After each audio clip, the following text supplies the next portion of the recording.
Les Français ont eu chaud, les Anglais leur ayant donné des sueurs froides en quart de finale ce samedi 10 décembre.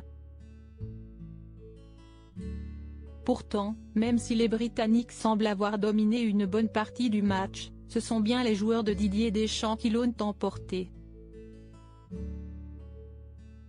En route vers la demi-finale contre le Maroc prévue ce mercredi 14 décembre à 20 h. Mais avant de se remettre très vite au travail, Laure était à la fête avec les familles des joueurs. Celle du sélectionneur était aussi présente.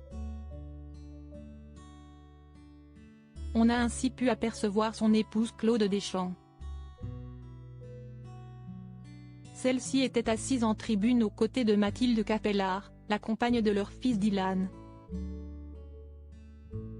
On a d'abord cru que la jeune femme ne pourrait pas se rendre au Qatar, retenue par son travail à Londres. Mais finalement, elle a pu faire le déplacement. Pour le plus grand plaisir de son chéri, le fils de Didier Deschamps. Il file le parfait amour depuis plus de 4 ans, et il le montre. Dans les tribunes du stade Al-Bayati à Al-Khor, ils n'ont pas hésité à s'embrasser langoureusement, pour le plus grand plaisir des photographes lors du quart de finale ce samedi 10 décembre. Une petite semaine plus tôt, il avait déjà posté en story Instagram un cliché où ils apparaissaient collés serrés aux abords du terrain en marge du match France-Pologne le 4 décembre.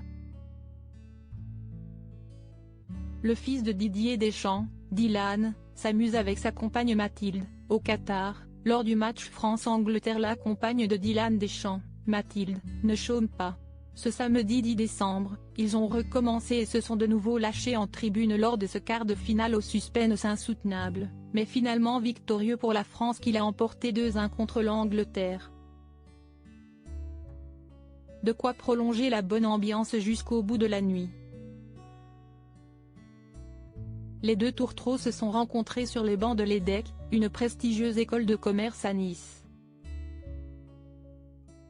L'entrepreneuse travaille pour 2 sociétés au domaine d'activités très variées, car l'une est dans la bijouterie et l'autre dans le tourisme. Article écrit en collaboration avec 6 médias Crédit Photo, Philippe Perrusso.